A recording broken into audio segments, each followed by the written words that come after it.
is Injury Prevention Month, so we're going to share with you 10 injury prevention tips from athletic engineering. These aren't the be-all end-all, but these are 10 pretty good tips, so here they come. Tip number 1, become softer. When we say soft, don't equate softness with weakness. Soft means less rigid, and actually only if you're really strong you can be soft by choice. And it also requires a certain degree of coordination. This is saying that cotton can't be injured.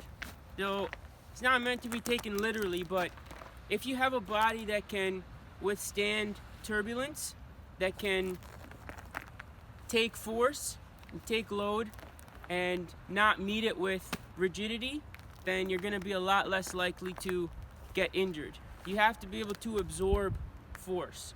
So if we use a simple example, a common injury in basketball is knee problems. So you'll see a lot of players after they get knee surgery or they have a strain or something, they'll get a really rigid brace on their knee.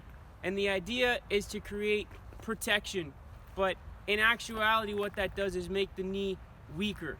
You should have a process where you train the knee and bring it back to a state where it can withstand variability and turbulence, because in basketball a locked knee is not very useful.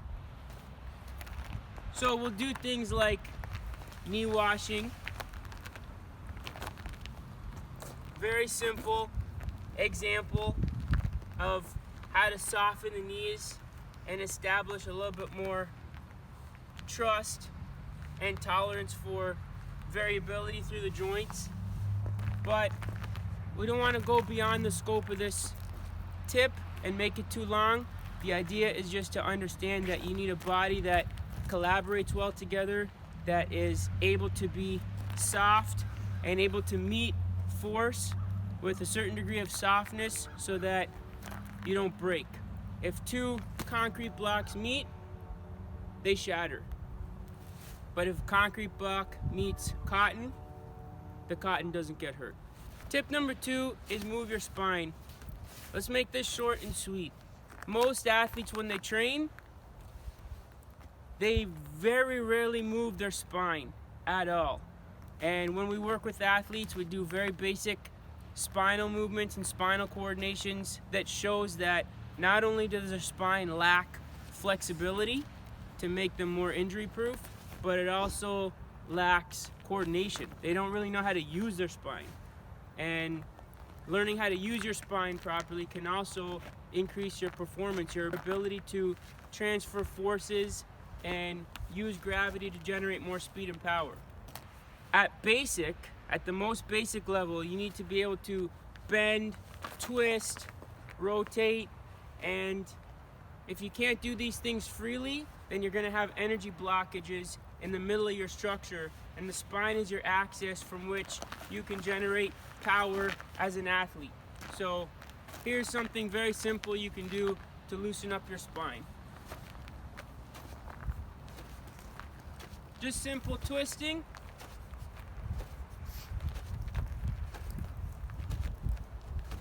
And you can see if you can coordinate your spine. Don't forget, your head is an extension of your spine. So see if you can coordinate it by, instead of a single twist, you add a double twist with the head.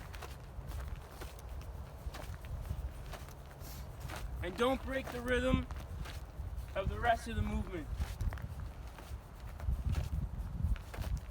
Try it. Tip number 3 is improve your coordination. Coordination is really at the root of athletic development and movement development from a broader perspective. We tend to get caught in strength training, mobility training, all these things as kind of separate qualities to develop, but they all depend on a well-coordinated body. So if you're interested in athletic development, then you better make sure you're training coordination and you're giving yourself ways to train your body to develop coordinative patterns that continue to challenge your development. So don't just do patterns that you can already do easily, that already come easy to you. And also refine the patterns that you already do, because you may not be coordinating as well as you think you are. Tip number 4 is don't stretch. We talked in tip number 1 about getting softer, and part of that is getting more flexible. But the way to get more flexible and more range is not by stretching muscles. We don't stretch. We don't think stretching is effective. And actually, rigid muscles don't respond very well to being forcefully stretched at all. It actually can increase your chances of injury, or cause injury just in and of itself. So we don't stretch, we use movement to get more flexible, and we're pretty flexible, so it works. You also don't need more flexibility than you need to do whatever it is that you do. And actually more flexibility than what you need for the activities that you perform can actually take away from your explosiveness and elasticity, which is something that you really want as an athlete.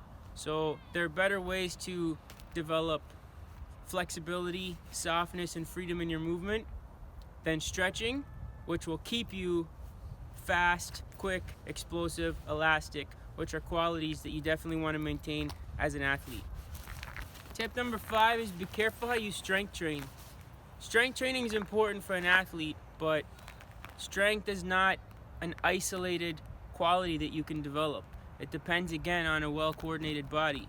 So if you are strength training in a way that's developing more, let's call it horsepower, but your body doesn't coordinate well enough to handle that level of strength, then the strength you're developing will actually be detrimental and potentially more injurious to you.